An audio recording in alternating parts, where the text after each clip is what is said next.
accélère. Regardez maintenant Elise Orbit dans ce genre de virage, ça le correspond bien. Ça, il est nerveux, il est petit, il arrive à tourner très vite dans cette trajectoire. Et les petites relances très sèches comme ça, c'est vraiment à son avantage. Regardez, il va remonter, il accélère un petit peu.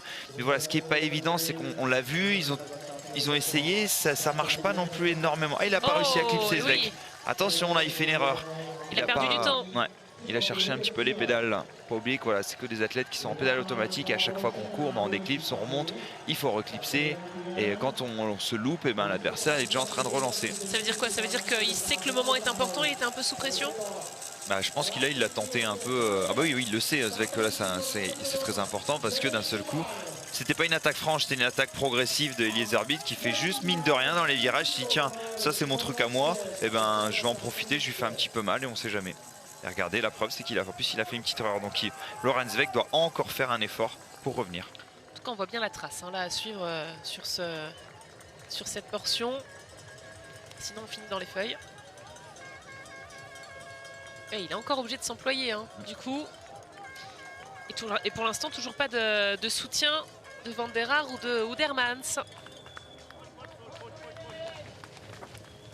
Et si c'était comme ça encore pendant un moment pour Lorenz Zvek, il va falloir peut-être réfléchir à une tactique parce que c'est pas évident d'être tout le temps avec ces deux-là devant. Est-ce qu'à un moment donné, il va pas être obligé de partir vraiment tout seul ou de tenter vraiment de sortir tout seul comme ça ou... Ouais, je pense, parce qu'à chaque fois de répondre aux attaques, bah, il y a bien un moment, il faut essayer de contrer. Allez, maintenant c'est reparti. Là, il en remet une grosse attaque pour Eliezer Orbit.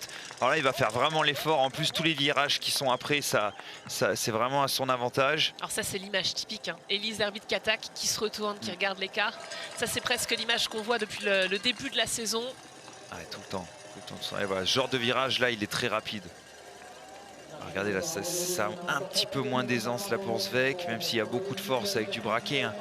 Mais c'est un tout petit peu moins fluide. Mais après, c'est quoi? C'est peut-être une demi-seconde à la sortie du virage. Mais sauf que le virage d'après, ça fait déjà une. Et après, 1,5 et 2. Et ainsi de suite. Et regardez, là, maintenant, on a presque 3 secondes.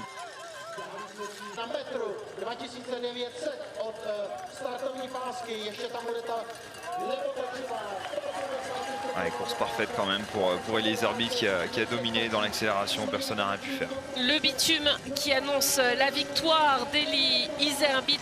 3 victoires en 3 manches de Coupe du Monde, exactement comme Fem Van Empel du côté des filles. Ils dominent l'un et l'autre pour l'instant sur le circuit international.